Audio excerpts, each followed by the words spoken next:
Cypress TV says, this is completely out of left field, but in late 2015, why didn't you interact with chat during gameplay? What was the thought process then? For the first many years that I streamed, so we're talking when I first started direct capture, it was in early 2013, and all the way through late 2016. Because it really was late 2016, early 2017 that I became an interactive streamer. It was actually at the very beginning of my Legend of Zelda Breath of the Wild playthrough that I decided I was going to be interactive, okay, and change my whole methodology of how I was going to make content. So when I did that, why? It's this simple, because I was an idiot. The whole point of being a live streamer is that you have a live audience. And if you don't take advantage of that live audience, then you're kind of missing the point of having the live stream, correct? And I did. 100% I missed the point of having the live stream. I was streaming and ignoring the audience. I acted like no one was watching live, seriously. And if you want to know why, it's very simple. It's because of my origins. I didn't start as a live streamer. A lot of content creators today did. They started off streaming to an audience. For me, from the years of 2008, all right, all the way through, early 2013. So you're talking a good 4 to 5 year span of content on YouTube. I was just doing offline videos. There was no interaction live at all. There was no potential for live interaction. The only interaction I had with my fan base was video comments, tweets, and forum posts. And occasionally an email here or there, or like going to a convention and meeting some people in person. Okay? That's how I had my interaction. There was no chat anywhere. So because of that, I didn't have an interactive element to my content. When I decided to go direct capture in early 2013, I did not understand the capacity for growth and the positivity of interactions with people on a stream. It is 100% my fault. I take full responsibility for the fact that I was ignorant. I literally said, hey guys, I'm streaming, but it's fan service. If you want to be there for the live stream, great. You can see the stuff live, but I'm still basically making this content for an on-demand audience.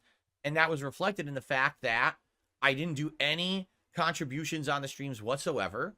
I didn't shout out anyone on the streams whatsoever.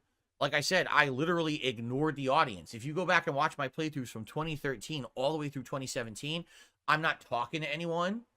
Really, there's nothing like that at all. It's just me playing a game as if I'm playing it offline.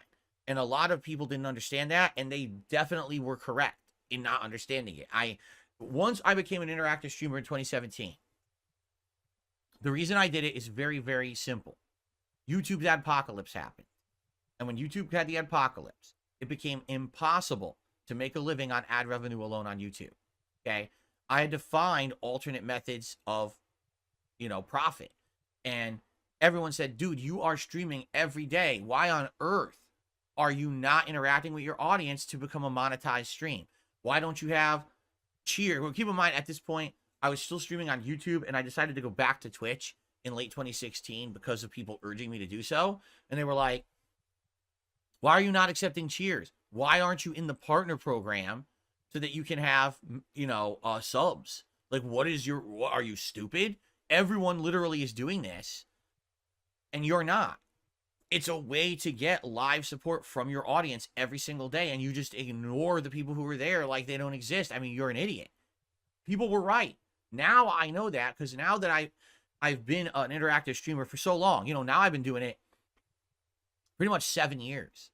And now that I've seen the difference between making a video pretty much just for an on-demand audience, only, trying to talk over every single moment of the game to kill the noise or the emptiness, you know what I mean? Instead of having true, meaningful conversation and interactions with the audience here, I just have to constantly make stupid jokes about sex and race and fart jokes and all kinds of shit. Constant, right? Always constant nonsense. So, and that's reflected now that we're doing these retro reaction, we're going back and watching these old playthroughs. Half the time you laugh your ass off and half the time you're cringing at how bad the commentary is because I wasn't doing it for a live audience. I was just doing it to fill dead air constant for myself. It was so different, And the thing is, it was just, I was set in my ways.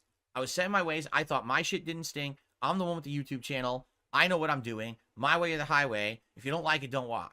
That was the worst attitude to have. It should have been be open to criticism. Be open to constructive criticism, not destructive criticism, because there's a lot of that these days. But there was a lot of constructive criticism back then that I completely overlooked because I just wanted to keep doing things, the status quo, exactly the same, not changing, you know? When I finally changed in 2017, my eyes were open because by the end of that year, I was like, I've had more fun this year streaming than I think I had had in like many years doing the on-demand style content before. It just blew my mind that there's so much more fun to be had with an interactive audience, you know? And I'm so happy that eventually I stopped being so stubborn, and it was really you guys convinced me to be different and change. And once I did, like, wow, it saved the business. Single-handedly becoming from an on-demand style creator to an interactive streamer had changed and saved the business and allowed me to have the most fun I ever had as a content creator up to that point. And I'm like, dude, what? I kick myself every day. If in 2013, the moment I had adopted to live streaming, if I'd become an interactive streamer, things would have been different today. I fully believe that. Because I would have started talking to you guys, and you guys probably would have been like, listen, don't be so angry at this is how you don't play. This is just a silly thing that's going on. Ride the wave. Make your own. Laugh at it. React to it. React to this is how you don't plays in 2013 and laugh at them, and people won't think you're an asshole. I should have done that. 1,000,000% I should have done that. It's my fault.